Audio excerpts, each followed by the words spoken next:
I'm so glad you're joining me today for 10 strategies to get your first or next 100 subscribers. Now, way too often, I get this reaction a lot from people. Oh, email. Oh, like I hate email. They feel icky about email. They feel like, does email even work? Or I don't like getting email. And the truth is, when it's added, when it's a part of your business toolbox, it is super effective for the many reasons that I'll be talking about later too. But what you're doing essentially is getting people to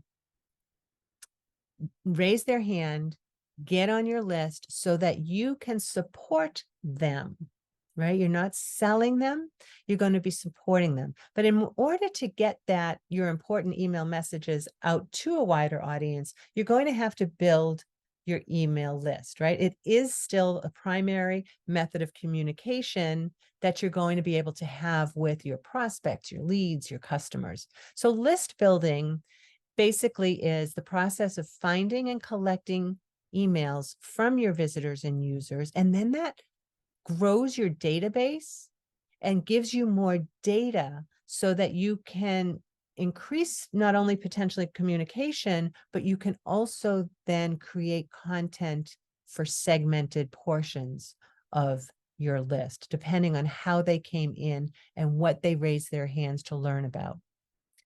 So it's a super highly cost-effective way of marketing.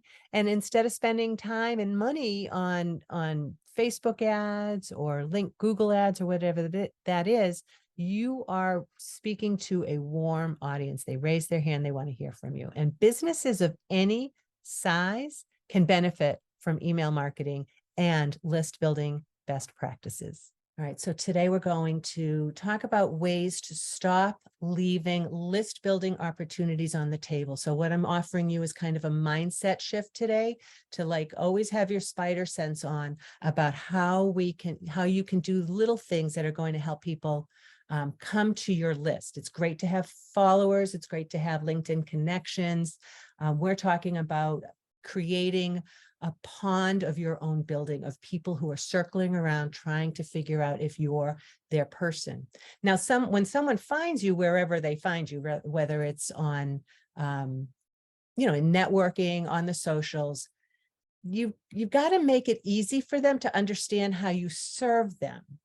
And you have to make it easy for them to understand they can grab something of value from you, right? Something free in exchange for their email address. That's kind of like a currency.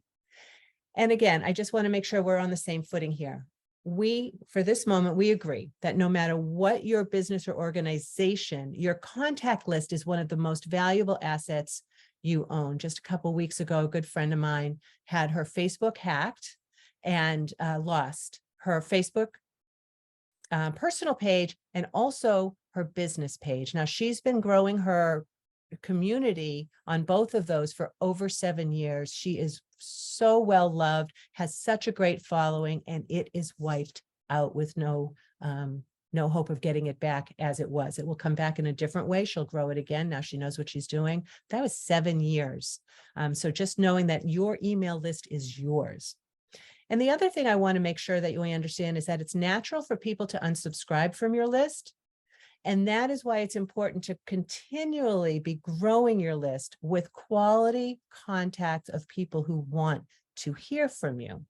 55% of consumers still rank email as their preferred way of communication. And if there's anyone on this call who doesn't open their email inbox at least once a day, go ahead and let me know in the chat, because I'm thinking we probably are all opening it at least once a day during the week. I don't look at mine on the weekends usually.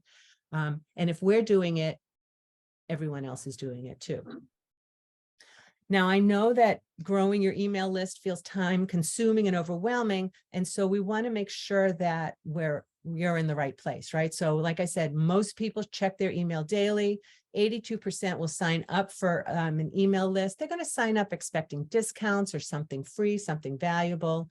And these last two numbers, $44.25 was the last number that I saw. For every dollar you spend on email marketing, you can expect $44.25 cents in as a return on your investment. And email marketing has a 3 times higher conversion rate than social media. Now, I take a little bit of, I take that with a grain of salt, because I think it's only, so I wonder if it's only because it's easier to measure your conversions on email, where if you're on social media and kind of just throwing spaghetti at the wall, you don't necessarily have a way to measure it. And that is exactly why I love email, because I can see what my results are. I can see what people are clicking through. I can see what they're interested in opening, and I can tweak my methods to make sure that my audience, my clients' audiences, are being served the way that they wanted to. Okay, so as I said, I'm going to be going through these things pretty quickly. I expect to wrap up my part of the presentation just around 12:50, leaving us about 10 minutes for questions. So in today's presentation, we're going to talk about how do we get people to join your list. We're going to talk about 10 strategies that will help you make use of the different channels that you're already using. I'm not going to tell you to use anything new today, but I will say if you're using this, try this. 10 of those. And then quickly, I'll cover how to build momentum with new subscribers. If we haven't met before, welcome. I'm Susan Finn. I am your digital marketing guide. And that is my statement, right? I rescue heart-centered entrepreneurs from chaos, confusion, and time sucks so they can attract more clients, more ideal clients. I love all of these things. I'm obsessed with Sherlock Holmes, just getting into Agatha Christie right now, crossword puzzles, beekeeping. I ran a science lab. My background is food science, and I was a quality control manager for quite some time. When I left there, I founded and directed a women's networking group. And what do these things have in common? You're like, well, all right, Susan, that's great. Well, what's in it for me? But it kind of points toward what my superpower is, which is I love to figure things out. Everybody is different. Every client is different. Every business is different. I need to follow the clues. I need to pay attention, listen closely, make connections so that their issues are rising above the noise, right? So that I can help my clients uncover their personalized marketing strategy that feels like ease, feels like flow, so that they do it consistently and they do it with generosity so that they're attracting their ideal clients. I won't go into too much more here. I was just going to talk about like when I was quality control manager, right? It's about creating processes, measuring results, and being able to communicate clearly. This is my I believe statement. I'm curious to know if you have an I believe statement. You don't have to throw it in here now, but I do think it helps with clarity, especially when you're out there doing your marketing and people, they can get all the information anywhere, right? Especially now with AI. But what they're looking for is their person. And if your I believe statement, and if my I believe statement resonates with you, if your I believe statement resonates with people, then that's that next step closer, right? They're like, oh, maybe you're my person. In the rise above noise, let's call it a methodology. It's basically, I'm visual and I needed to have some way to kind of pull out what feels like chaos when you think about digital marketing and put it in kind of a roadmap. Very quickly, I'm going through this. One pillar is understanding, like I said, your I believe statement, your core values, your ideal clients, who you're talking to. You want to know how to create compelling content in a way that speaks to the person that you want to attract, right? And we're talking here about probably frequently asked questions and about proof of concept, which is your case studies, your testimonials. You want to be able to, and this, I could just spend days talking about organizing and scheduling and setting up automations and being able to protect your time and your energy, which is what we want to talk about as well. Today, we're going to be talking about keeping in touch. How do you bring people into your pond and be able to feed them with generosity and consistency so that when they're ready, you're the person that they come to because you're here to be of service.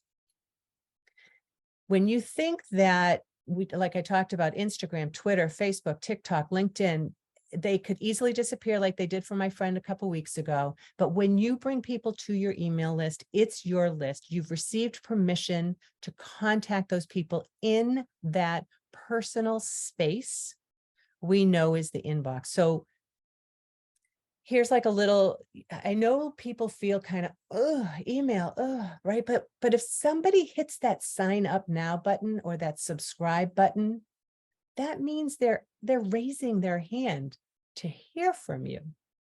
And so then it comes to you as an obligation to introduce yourself, meet them where they're at, share more about your products, services, and let them know more about your business so they can make the decision whether or not they want to take that next step with you, which would probably be get on a discovery call or sign up for one of your products.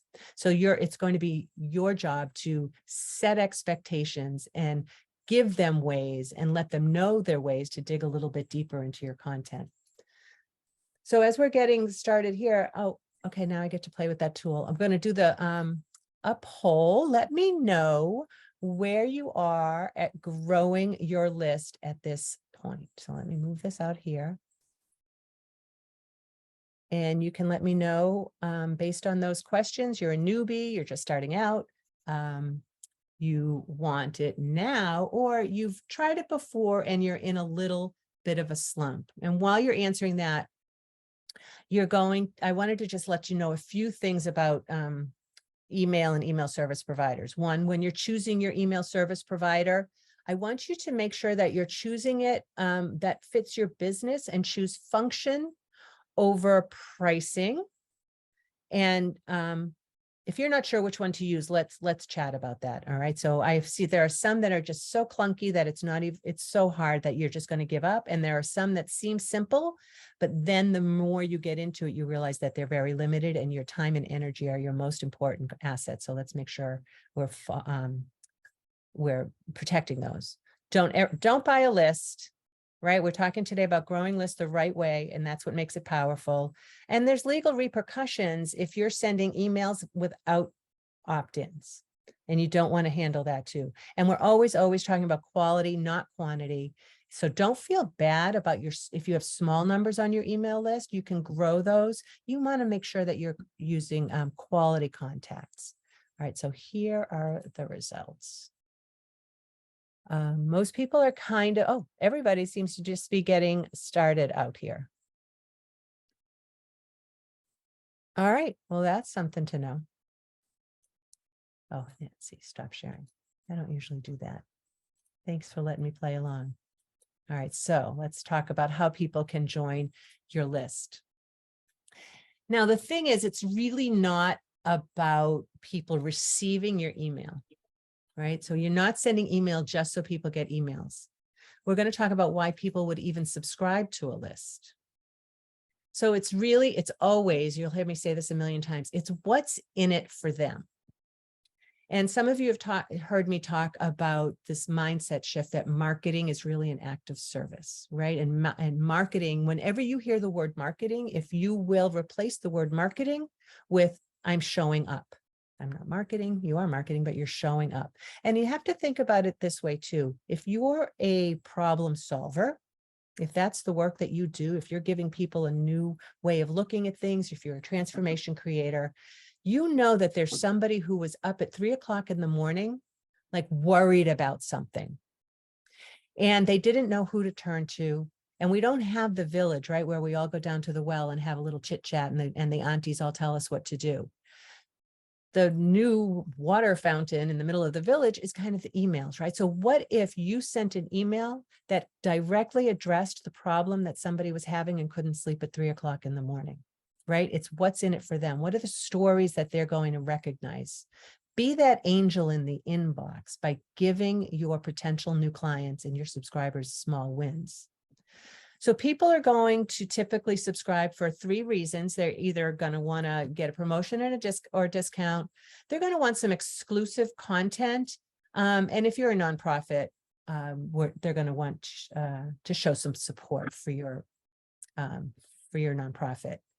So there's a million kinds of lead magnets. I do run whole webinars on that. I'm just going to go through some of these really quickly. So some people encourage where they're going to get discounts, a loyalty or a referral program. Others are going to offer something of value. like gift cards or discount. I guess that would be a thing too. Resource, that's been a pretty popular one, although it might be overused at this point. It really depends. I also think a lot of them, I don't think I talk about checklists. Oh yeah, guide, checklists, workbook, quick quizzes, right? Like people do enjoy that. I think a workbook, a checklist is really helpful. I'm going to go before, I know I said webinar here, but the thing about the checklist is that with a checklist, the reason I love it is you can say, here are the 10 essential things you need to do for, let's say, running an effective meeting. And then now if you're like, here are the 10 things, and it's just a checklist and it's just a line, and they get this checklist. Now, if you've said, here's 10 things you need to know, that's 10 emails you can send as automations. All right, I'm getting off topic here, but you get what I'm saying. There's just so much to do here. The ebook might be overused, but it might be good for some people. Webinar in class, like we're doing right now. This is my list growth strategy. And case studies. That's a really helpful thing too, because it's totally what's in it for me.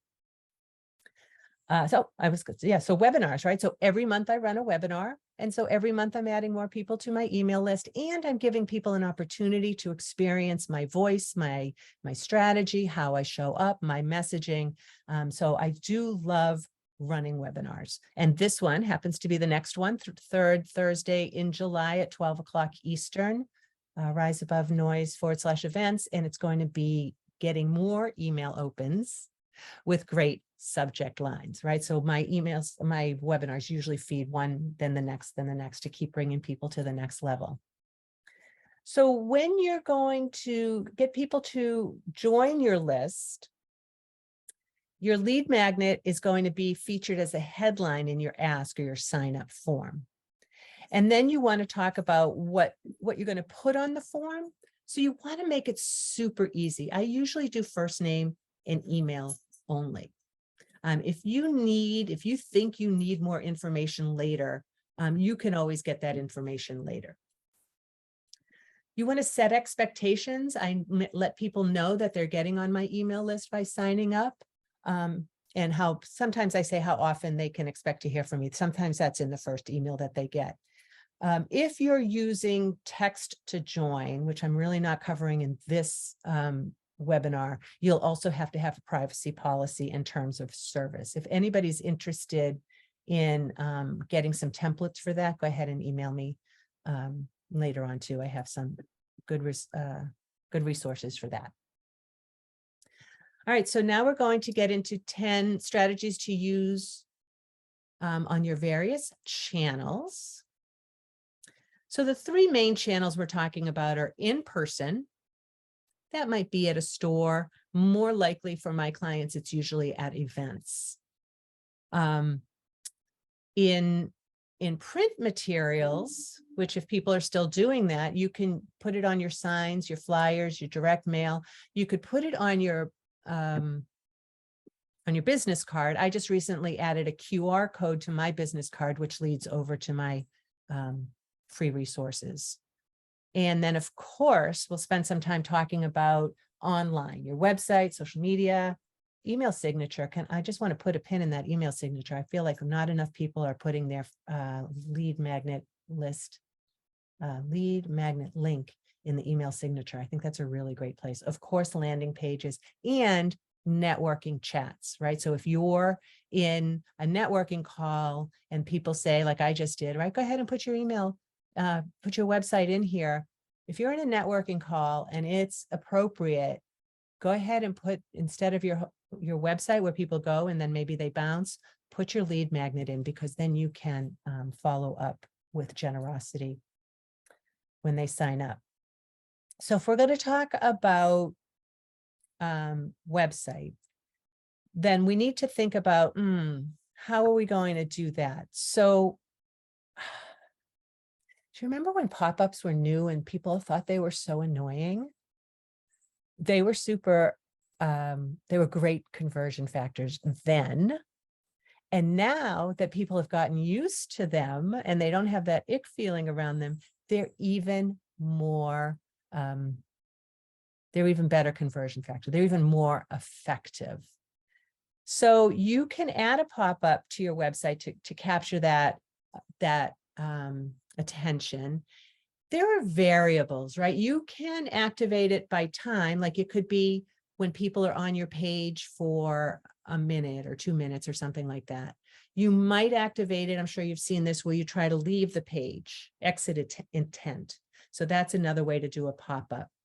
You can also, depending on which email service provider you're using, you can set it up so that it only shows to your visitors X amount of times, right? Like, so you can say, only show it to somebody once a week. It keeps track of the IP address, or once a month, or only once ever. So I think that's a nice feature of pop-ups. Now, aside from the pop-up form, I also think it's a great idea. I don't think it is. I know it is. It's a great idea to also have a separate page on your site as a landing page with your sign up form on that. And that page is going to be what I call the money page. When you get a link to your page on your website that says, download your free thing here, or access my free webinar here, or here's your 10 tips to whatever, download your checklist. That URL, that is your money page. And that's what you're going to put in all those other places we talk about as we go along. A lot of people will use this banner opt-in, like I have one here on my site, grow your email list. Now download the free tutorial.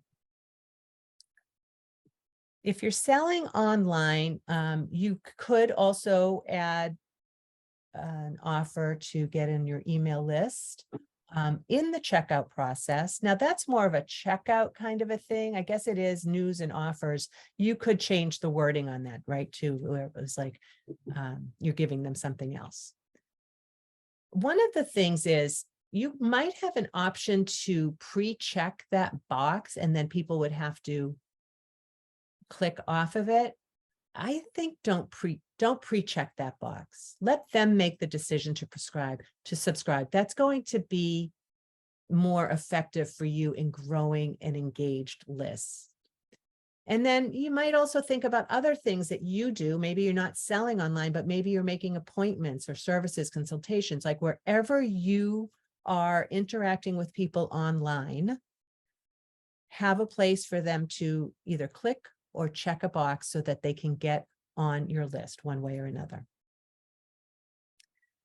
It's also going to be important to mobilize your social following to do business with you, right? So getting your social followers on your list gives you that control I spoke about earlier, allows you to contact them on your terms. And that's going to give you a lot of opportunities to get people on your mailing list through social. So for instance, you're going to want to add a link directly to your profile's bio section. And you're going to do that with, and what I mean by that is that link I just talked about, right? Whatever page your form is on, that's the link you want to share. And you're going to do that on LinkedIn, on all these places that are here. I don't need to read that to you. Every place that you see, that you think of, any place you can put a link, put that link to your lead generator. And think about this too. You could, this has nothing to do with the slide, I'm just thinking of this now. You don't always have to have the same lead generator. You can have multiple lead generators, I do, for different reasons. So keep that in mind too. Now, some of you, like I do, might want to have multiple links in your bio or call to actions that you talk about regularly. So in that case, you'll want to use a link tree or someplace on your own site where you have multiple links. Linktree is free. You can just Google Linktree. So here's mine on Instagram. That goes right over to, this is my version of my Linktree, right? So schedule a call, get a free tutorial, join one of my productivity sessions. That was that. So then the next thing is on Facebook. If you have a Facebook page, and I know not many people do these days, there's pros and cons to it, but if you have a page, go ahead and use the sign up button, a call to action button at the top. So in Facebook, you go to your business page, you select add a button, then you select sign up, and then you're going to put your link right there, your URL, and then you're going to select save and publish the page. The key there is to go to your Facebook page, select add a button. Then in LinkedIn, go to your business page. You'll see a pencil just underneath the banner, and you're going to turn on the custom button. It gives you only a few choices there. Choose sign up. And again, put that link to your sign up page, your lead generation page there. So here's what it looks like on mine.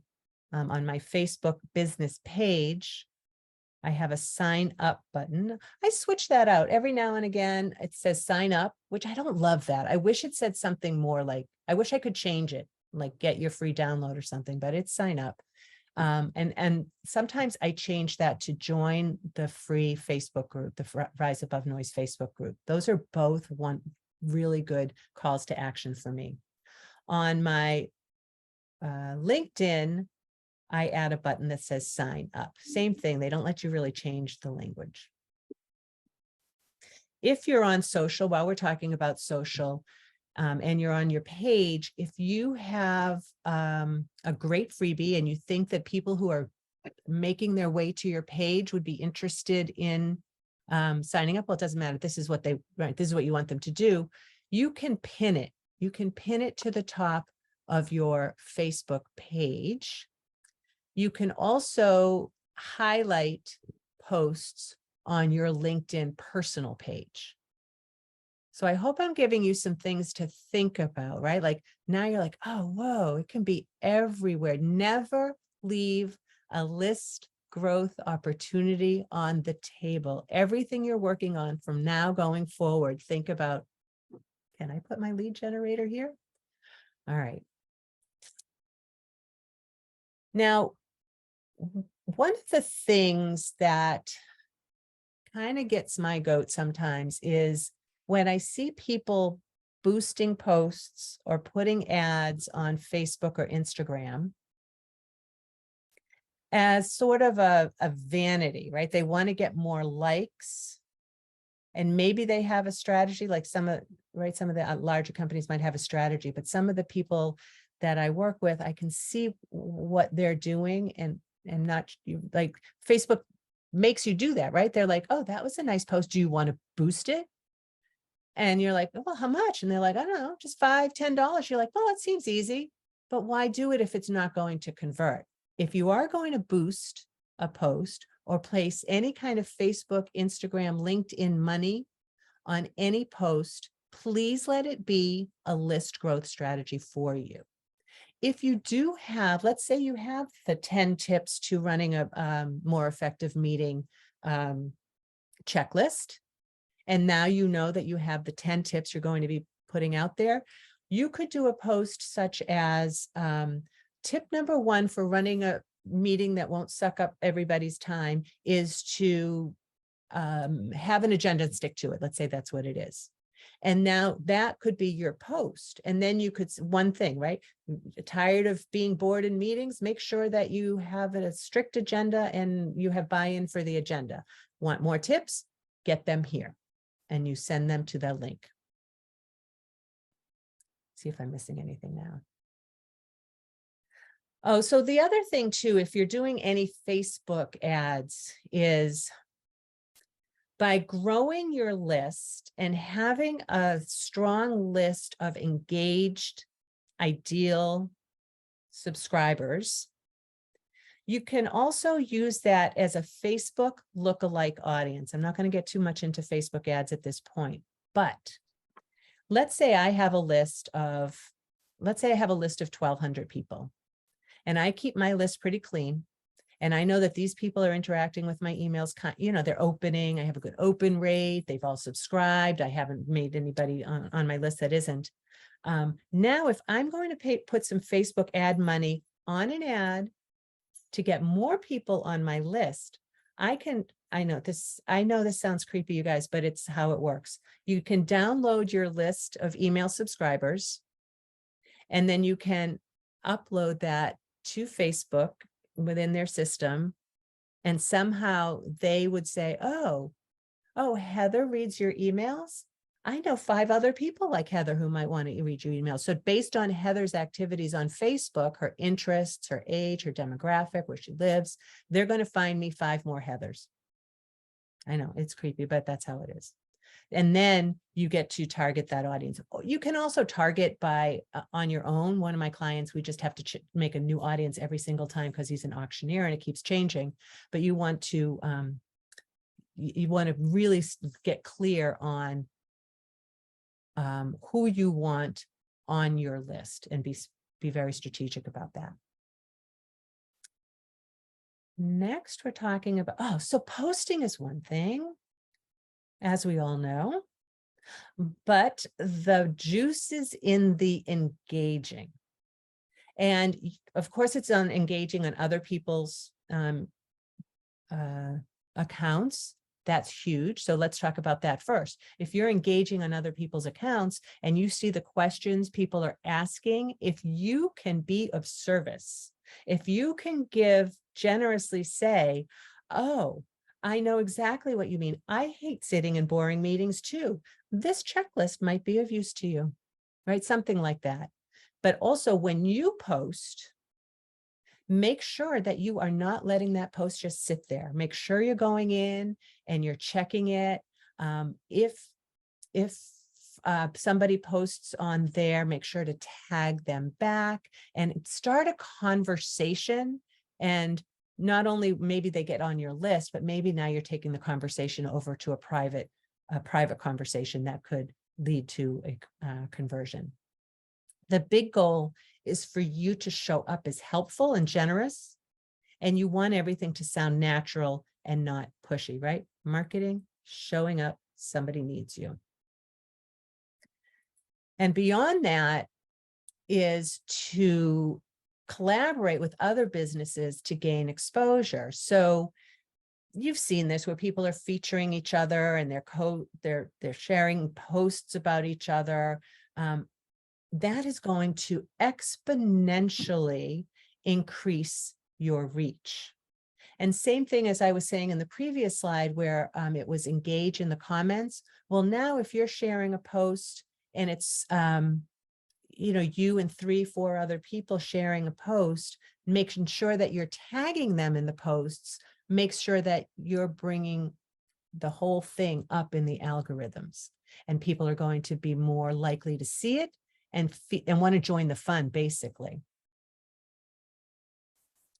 I'll talk about featuring for just a second in your print materials, only because I feel like we don't do that as much anymore. I guess the main thing is to either use like a short code, a bit.ly code, or a tiny code. But I do love the QR, especially now that people are using them since COVID. Before COVID, it seemed kind of dorky. People weren't using it, but now it's everywhere. So you can make it super tiny so it doesn't take up big real estate like this guy has used half his card. Well, mine is very, very tiny in the bottom right of my business card.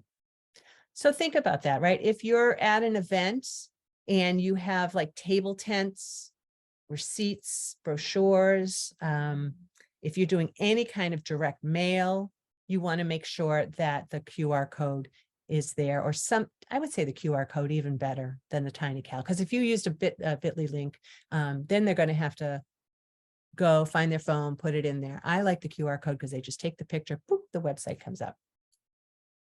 And so same thing with if you have events and in-person interactions, rather than have that sign up, sometimes people have, put your business card in the fishbowl kind of thing. That's fun. The other thing people do sometimes is they just have a clipboard and then people write their information on there. That's a tough one because then sometimes people write and you can't really see, you can't really read their writing. Some email service providers have an app. Constant Contact has an app so that if you bring your iPad, people can just put their information right there while they're there. I think that's super effective and also less likely to have the wrong email address.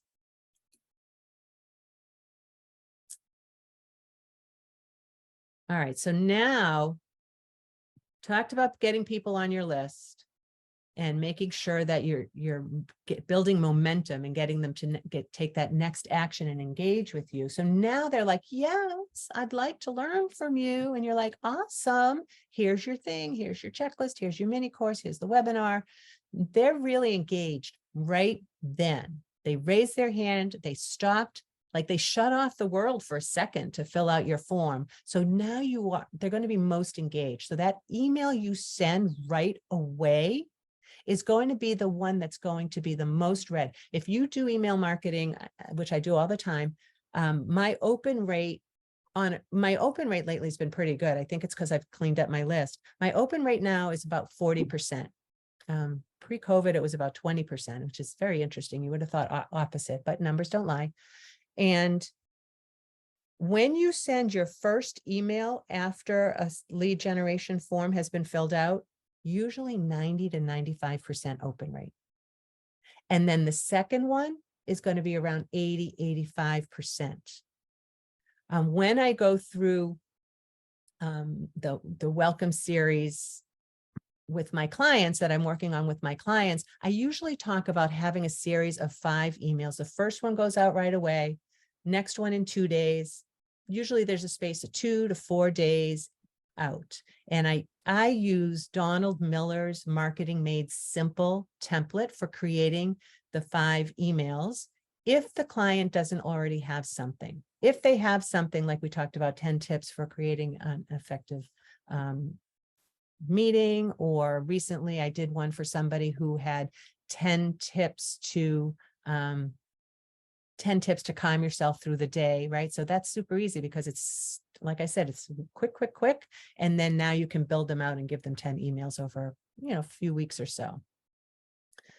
So email 1 is you're going to give them what you told them you were going to give them. It's going to be super simple, super quick. And you want to set expectations. Thank you for getting on my list. Over the next 2 weeks, you'll be receiving 3 more emails from me. And those emails will contain whatever it is. If this content is not of use to you, please feel free to unsubscribe using the button below. I think that's so important to let people know what's happening. Maybe you guys have had this experience where you've signed up for something and you got the thing, and then you didn't hear from them again until they wanted to sell you their workshop or sell you a new product. So don't be that person. Make sure that you're creating a sequence that lets them know that you're not scammy or spammy, that you are going to be offering them consistent, generous content. And then if you're using just 2 emails, like some people do, you can do what I said, do the offer, give them what you said, and then just give them an invitation to connect on the different places. And this is a kind of a nurture sequence here. Right? These are other ideas. You can do benefits of your services, testimonials and reviews. And then the last one is usually, all right, now you know everything about me. Go ahead and schedule a call with me. All right, so I'm going to recap. It's about remembering it's about the value you're giving in your emails and upon signing up. Pick that lead magnet that's going to draw them in so that they raise their hand and give you their email address. Remember to use the different channels to maximize the signups that you're getting. And you can use in-person, print, and online. And make sure that you're using an automated email welcome sequence, at least 1 or 2 at the very least, right? These people are highly engaged. It's your largest open rate. It's a really great opportunity to nurture the contacts and bring them closer to doing business with you or supporting your cause. So I am Susan Finn. We talked about that already. There's 3 ways to work with me. So in Done For You, what I do is I take the task right off your plate. We have a good conversation. We work a couple of hours together, making sure that we are on the same page with everything. And this is the easiest way to know that you're reaching your audience consistently. Because I know a lot of people have great intentions. Yeah, I want to send an email a week. Sounds easy, but then they kind of don't, right? There's just whatever, if it's head trash or it's time. I will monitor your list growth, your conversions. I make suggestions on content, segmentations, and any new automated sequences that are going to better serve your audience.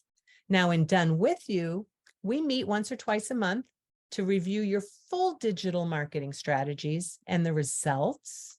And then each session you're going to leave with 2 to 3 top priorities for action items that help you grow your business by attracting more aligned clients with generosity and consistency.